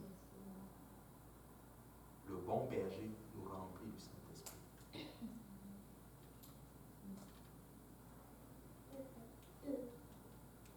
Il est le bon berger. Il est le bon berger. Si vous voulez comprendre le spirituel, regardez vraiment le naturel. Mais, oui. Est-ce que ça va répondre à ta question, c'est Manuela? Oui. Je me souviens, après tout, parce que vous avez dit quelque chose qui a beaucoup assez. Vous avez dit que vous aimeriez nous mettre à une place, puis retourner en arrière. Ouais. Non, retourner, je ne peux pas dire en arrière, ça veut dire c'est le bien. Alors, ma question c'est, j'aimerais savoir quand est-ce que vous allez. Quand est-ce que je vais le faire? Non. Quand est-ce que tu vas avoir La certitude. qu'on ne peut pas reculer? C'est une bonne question. Tu sais, des fois, il y a certaines personnes, tu peux croire qu'ils sont à cette place-là, mais ils ne sont pas réellement là. Comme il y a certaines personnes, tu peux aussi croire qu'ils ne sont pas là, mais ils sont là. Tu vois. Comment moi je le saurais en ce qui, par exemple, vous concerne? C'est peut-être, il y a certaines situations qui vont arriver dans vos vies. Et si malgré ces situations-là, si tu persévères, que tu restes dans la maison du Seigneur, je peux te dire à ce moment-là que oui, cette personne-là, il est vendu à Dieu. C'est fini. Peu importe ce qui va arriver, il va rester. C'est comme, par exemple, moi je connais quelqu'un dans la maison du Seigneur ici, il a perdu sa femme, il a perdu son fils, il a quasiment tout perdu. Quand je venais à l'église, c'est là que lui il était en train de bâtir ceci. Il s'était marié il n'y a pas longtemps, il venait d'avoir son enfant, et il venait d'acheter une maison. Toutes ces choses que nous tous on recherche. Et alors qu'il a commencé à servir le Seigneur, à s'enfoncer là-dedans, les problèmes ont commencé. Il a tout perdu. Il a sacrifié sa maison pour les frères. Il a sacrifié littéralement sa vie. La plupart des frères qui se sont mariés sont tous passés chez lui.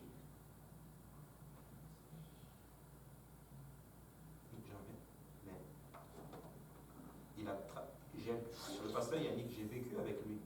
Je l'ai vu pleurer. Je l'ai vu faire de longs jeûnes pour reconquérir tout ce qu'il a perdu. Mais il a traversé ça. Lui, honnêtement, je peux dire qu'il est dans un point de vue. Il est vendu.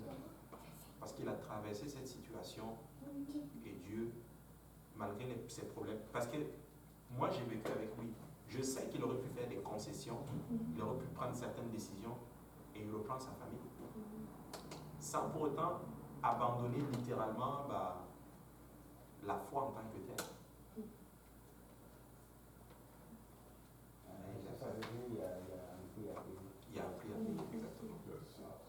C'est pour ça que dans certaines situations, on va voir certaines personnes vont passer dans des situations comme ceci. La sagesse, ne les aidez pas. Laissez-les. Ça fait référence à Job. Exactement. Dieu savait que Job était vendu. Mais Dieu voulait juste prouver au diable que Job est vendu. Des fois, Dieu, il veut prouver certaines choses.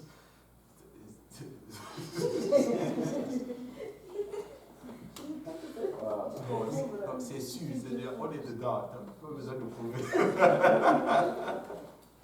Tu voulais juste prouver, tout simplement. Tu vois? C'est fort, hein, C'est très fort. Quand j'ai appris, parce qu'on est trop facile à courir à aider l'autre. Mais des fois, il faut le laisser. Des fois, c'est des situations où laisse. Si la personne ne sert pas Dieu, ok, ça veut dire que la personne n'était pas. Mais si la personne traverse ça, c'est fini. Tu as des disciples excessivement bâtis. Là, tu peux bâtir sur eux. Tu peux commencer en d'autres termes à vraiment leur confier même des responsabilités. Ils sont vendus à Dieu. Regarde, Jésus avait des 5000 foules, des 5000 personnes. Réellement, qui est-ce qui le suivait vraiment? 11 personnes. Bon, 12 parce que le 12e était le fils de la perdition. Sur les 5000, il y en avait juste 11 qui suivaient Jésus.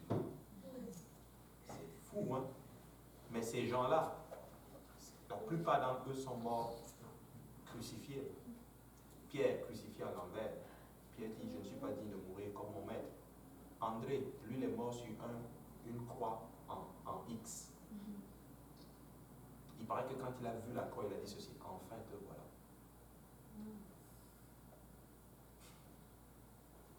Il y en a un qui a été percé. L'autre, on l'a poussé d'une falaise.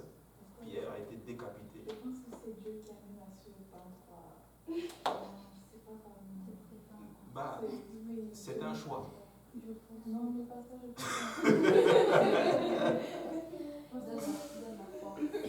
Non, pasteur, non, c'est un choix. Pourquoi je dis ça? Parce qu'il discutait, on a discuté avec la même personne dont vous parlez de témoin de frère, on parlait du mariage. Il dit que s'il veut se marier, ça va se marier. Mais quand il pense à l'œuvre de ce qu'il va grandir et s'il ne participe pas, ça va lui faire très mal. Il veut participer à ce réveil-là, que c'est plus important pour lui. Et du coup, pasteur, oui. je dis que c'est un choix et je dis qu'il voit trop le royaume et il privilégie trop le royaume. Il dit non, non, quand je vois le réveil, je vois tout ce que le Seigneur te fait par mes défauts, je dois participer à ce réveil-là. Que c'est bien le mariage, mais genre, il y a mieux, quoi. après, il dit que mais lui là, c'est qui est de ce monde-là? Non, non, bah, Paul était comme ça aussi. Mais c'est un choix. C'est vraiment un choix. C'est une compréhension. C'est un choix. C'est un choix. Mais nous devons arriver à une place que tu sois marié, tu vas servir Dieu avec ton mariage. Que tu ne sois pas marié, tu vas servir Dieu quand même. Ouais, en effet. Bon, donc, pasteur, selon les conclusions, je pense que ces choses-là, il faut penser à n'importe qui. Oui, ces choses-là. Quelqu'un qui vient d'accepter Jésus, il faut lancer des choses comme ça, parce qu'il va avoir peur. Ouais, il va fouiller. C'est vrai, il va fouiller. C'est vrai. C'est pour ça que Jésus n'enseignait pas toutes ces choses. Il enseignait, Jeff arrivé avant j'arrive. Jeff, plutôt Jésus.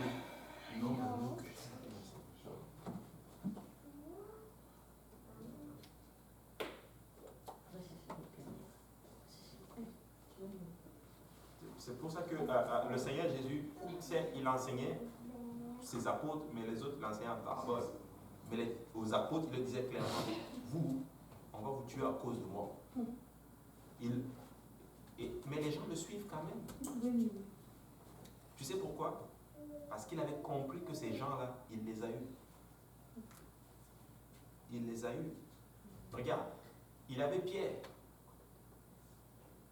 Il sait ce que Pierre va faire. Pierre dit, moi, Seigneur, moi. Non. Même si les autres t'abandonnent, moi, Pierre, je ne peux pas t'abandonner. Pierre, avant que le coq ne chante, toi, tu vas me régner. Moi, toi. Le coq a chanté, il a régné Jésus. Mais Jésus savait qu'est-ce qui était réel. C'était quoi le réel Pierre?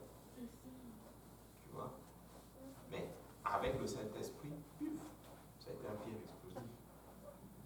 Donc, comme tu as tout à fait raison, il y a certaines choses, on n'enseigne pas, on va juste aller. C'est pour ça qu'on fait. Regarde, les études bibliques, là, il y a moins de personnes.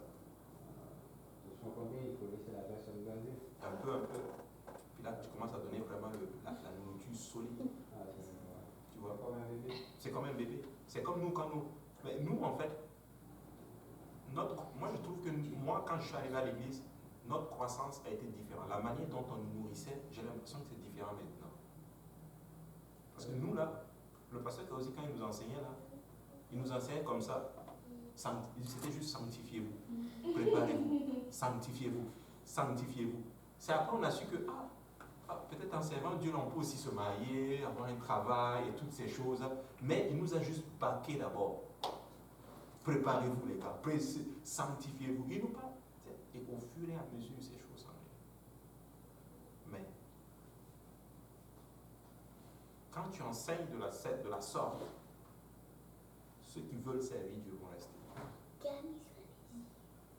Mais ceux qui ne veulent pas, ils ne vont pas rester. C'est triste, hein? Mais comme tu as dit, c'est tout à fait normal, c'est tout un processus. C'est vraiment tout un processus. Qu'est-ce qu'on fait si on est premier, comment on dit ça en français? On est coincé avec un bébé spirituel qui est là depuis 4-5 ans. On essaie d'expliquer l'importance de fidèle à Dieu, mais qui têtu, il fait ses propres affaires. C'est quoi on va faire? Bonne question. Tu sais, il faut le voir, comme toujours dit, quand on veut comprendre le spirituel, on regarde le naturel. Tu sais, il y a des bébés qui sont beaucoup plus matures que d'autres. Il y a certaines personnes, ça prend un peu plus de temps. Un peu plus de temps. Maintenant, si une personne vient à l'église, après un certain temps, si on ne voit pas certains résultats, on va se poser aussi des questions. Si tu prends un enfant, par exemple, lui à 2 ans, ce qu'il fait, c'est normal. Il se couche par terre, il fait ses affaires, c'est tout à fait normal. Mais si à 15 ans, il fait ça, il y a un problème. Tu sais où est-ce qu'on va l'amener? À l'hôpital. Regarde, c'est pas normal. Donc, certes, il faut, pour que la personne grandisse bien, il faut que la personne ait aussi ce qu'on appelle de la bonne nourriture. Parce que certains chrétiens ne grandissent pas bien parce qu'ils ne sont pas bien nourris spirituellement. Ils ont une carence. Il y en a aussi qui mangent un peu partout aussi. Exactement. Et ça, c'est de la maladie. Tu as tout à fait raison. Il faut voir le naturel. Il y a des personnes qui n'ont pas d'église. Ils vont partout. Tu ne peux pas faire ça. Tu vas juste être spirituellement pas fort. Dimanche, il est dans telle église. Dimanche, il est dans telle église. Dimanche, il est dans telle église. L'autre, il est dans telle église. Et voici comment ces gens-là parlent. Je vais là où l'esprit me conduit. C'est ça, oh. Des fois, je dis, mais... alors moi, l'esprit me conduit. Je n'ai connu que quand je suis venu au Seigneur, au départ, j'allais d'abord dans une église. Il n'y avait pas la sanctification. J'allais dans 2 semaines. J'allais le premier dimanche, deuxième dimanche. Achille m'a dit, viens à mon église. Je suis venu à l'église. Ça fait bientôt 10 ans que je suis à l'église. Je n'ai jamais eu envie de changer d'église. Je n'ai jamais envie d'aller ailleurs. C'est la même église. 10 ans. Quand tu es bien nourri, là, tu es bien nourri. Alléluia. Donc, c'est une très bonne question. Donc, il faut, si par exemple, l'âme que tu gères ne grandit pas, la première question, ne lui lance pas la pierre. Toi, est-ce que tu nourris bien la personne? Amen. Oui. Bon, pasteur, vous avez parlé de bien nourrir la personne. Est-ce que bien nourrir la personne, c'est comme... C'est un peu délicat parce que à un moment, on a l'impression que c'est comme si c'est nous qui portons le fardeau de la personne. Et ça là... Ok. Je vais t'expliquer cela. Et je sais que je vais t'expliquer éviter cela. C'est vrai, c'est Dieu qui travaille spirituellement. La Bible dit que c'est Apollos a arrosé ou tel a fait ceci, mais c'est Dieu qui fait croître. Mais la Bible dit ceci: quel est le bon et fidèle serviteur que j'ai mis sur les miens pour leur donner de la nourriture au temps convenable. Heureux ce serviteur que je trouverai en train de faire ceci. Donc Dieu nous a mis sur un troupeau. Dieu nous a mis sur des gens pour les nourrir au temps convenable. C'est là le fidèle serviteur. Manu, allez, prends ta soeur. Ok, reste tranquille. Tu vois, pour être au temps convenable. Il dit, c'est toi que Dieu va utiliser pour nourrir la personne. C'est les gens, par exemple, qui ne veulent pas enseigner. C'est pour ça que c'est important d'enseigner les études bibliques. Hein? C'est important. Tu te prépares, tu pries, tu fais ce que tu as à faire, et puis tu vas enseigner. Tu t'es préparé, tu as fait ton travail, tu t'es préparé. Ça c'est, tu t'es préparé. Amen. Les gens parlent, l'Esprit de Dieu. Non, c'est toi qui parles. L'Esprit de Dieu t'inspire, il utilise ta voix. Mais c'est toi. Dieu t'utilise. Les gens parlent, oh non, Dieu va m'utiliser. Dieu, prépare-toi. Et Dieu va t'utiliser. Amen. Puis là, pif, et puis tu te laisses maintenant aller par l'Esprit. Tu as lu ton texte, tu as prié, tu as demandé l'aide du Seigneur. Tu vas voir, Dieu va commencer à te donner les mots, les phrases que l'âme de la personne a besoin pour grandir et être solide. Amen. Voilà, tu. Parce que là, on a fini maintenant. J'ai une question. Mais juste comme ça, par exemple, je veux savoir si par exemple une personne a un enfant, mariée avec son enfant, est-ce qu'il y a un temps de congé que l'Église lui accorde? Je ne sais pas, ou bien il y a un temps, par exemple, si la personne est dans le ministère, je ne sais pas, et là, la personne a accouché, et normalement, après, peut-être 6 mois, la personne pourrait revenir reprendre, je ne sais pas. Le ministère, normalement, peut-être 6 mois, c'est trop même. Normalement, je ne sais pas, l'Église, elle n'a pas établi, ou bien, genre, je ne sais pas, je remarque qu'après l'accouchement, par exemple, les gens prennent un long congé. Je ne sais pas, je me pose trop de questions dans ma tête, et puis parfois ça te décourage. J'avais posé la question à l'approche apostolique, et j'ai dit, est-ce que dans cette église-ci, dès que tu m'arrives, tu accouches, avant tu servais le Seigneur, on dirait que ça, c'est comme si tu ne sers plus. J'ai posé la question. Et ça a répondu très dur. Je comprends pas la question. Non, vraiment, vous m'avez compris? Non, je comprends pas. Oui, je dis. Elle veut savoir si, oui, par exemple, si quelqu'un. Ou bien, je ne sais pas, ou bien on a trop la liberté. Parce que tu es dans le ministère quand même. C'est-à-dire que tu es vital dans l'église. Maintenant que tu accouches, et du coup, je ne sais pas, est-ce que vous me comprenez? Oh, je vois ce que tu veux Oui, dire. c'est ça. Et du coup, ça peut jouer sur des âmes qui sont là et comme tu es modèle, je ne sais pas. Je ne sais pas. Si, par exemple, tu es dans le ministère et que, par exemple, tu as une situation, disons, sociale, par exemple, un mariage, tu as accouché, une femme, ton mari a accouché, ta femme a accouché, tu as un enfant, est-ce que l'Église te donne genre comme un temps de repos ou un temps de... Maintenant, tout ça se fait toujours en communication avec le dirigeant, avec ton pasteur. Tu sais, il y a une chose que vous devez remarquer aussi. Ça, c'est vraiment pour ceux qui sont, par exemple, dans le ministère, ok? C'est quand même on dit le travail de Dieu. Donc, c'est un travail. Il y a des moments où il doit aussi se retirer pour avoir du repos. On a étudié les Lévites. Les Lévites, à un certain âge, ils se retirent. Pas pour être inutiles, mais pour occuper d'autres fonctions. Maintenant, ce que vous devez comprendre, c'est ceci. Oui, il a besoin de repos, mais ce n'est pas non plus c'est pas non plus un temps très long là. Tu vois. Le pasteur, chaque année, il va prendre du temps aussi avec sa famille. Il va des fois aussi se retirer un peu pour pouvoir se ressourcer un peu, pour pouvoir le faire. Mais le problème, c'est que maintenant là, je ne dis pas que quand une femme accouche, elle a besoin de prendre du temps de repos, de récupérer. Mais le problème, c'est que c'est rendu 6 mois maintenant. Là. Oui. Tu vas me dire que pendant 6 mois, tu ne viens plus à l'église. Je crois qu'il y a des pasteurs avec ces Ah, c'est là, oui. Oui. Vous avez dit ça? Bah, hier, oui, j'ai dit ça le soir. Oui, je ne dis pas, il faut prendre du temps de repos, c'est vrai. Il faut vraiment récupérer et tout. Mais 6 mois. Parce que quand tu es dans le ministère, ça joue un peu. Et c'est comme tu es un modèle aussi pour ceux qui sont là. Tu dis, oh, je vais dans le nœud aussi.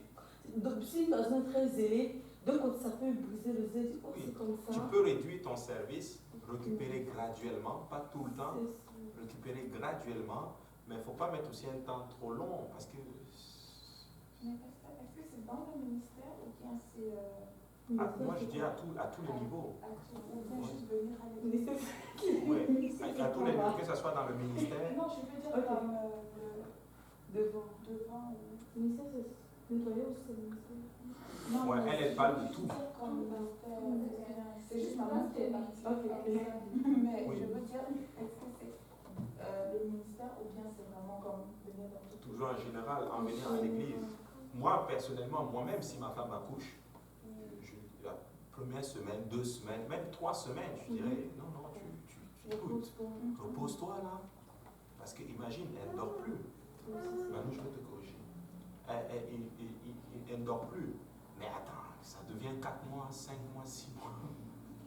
C'est trop là, parce qu'il y a d'autres pays, même dans les travails.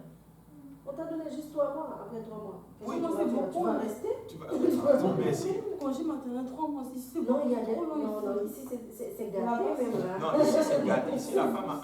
C'est gâté. Là-bas, on a Mais il y a d'autres pays, c'est 3 mois. un mois, Si c'est 1 c'est mois, bon, quelque chose comme ça. Et surtout, On t'a donné, après tu vas reprendre le temps. et surtout, ces mêmes personnes qui vont mettre 6 mois sans venir à l'église, si le travail les appelle le mois qui suit, tu dois reprendre le boulot, ils sont là-bas. On va mettre l'enfant à la garderie à 1 mois. Ça n'existe pas. Ils vont trouver le moyen. Ils vont faire, maman, il faut que tu quittes le pays pour venir rester avec l'enfant. Mais quand c'est pour Dieu, mais écoutez-moi bien, il faut prendre du repos. Il ne faut pas mettre la pression non plus. Je ne dis pas qu'il faut mettre non plus la pression. Il y a du temps de repos qu'il faut prendre. Mais il faut équilibrer, quoi. C'est juste ça que je dis. Amen. Amen. On va terminer là aujourd'hui, sinon on va dormir ici. Alléluia. Mais vous savez, toutes ces choses-là dont on parle, c'est bien parce que ça vous bâtit. C'est comme ça que nous aussi, quand on faisait les études bibliques, c'était la même chose avec le pasteur Kaouchi. Et nous, ça nous aidait. Moi, personnellement, ça m'aidait beaucoup. Amen. Mais soyez vraiment des disciples. Prenez cela vraiment comme étant ce qu'on appelle, c'est l'école des disciples. Vous êtes en train d'être affermis. Amen. Parce qu'un jour, Dieu va vous amener dans des situations où vous allez occuper certaines positions, où vous aussi vous allez affermir d'autres personnes. N'oubliez jamais ceci, c'est ça le but. Vous aussi vous allez vous tenir à un moment donné et vous allez affermir d'autres personnes. Amen. Voilà Dieu. Prions. Qui veut prier? C'est qui?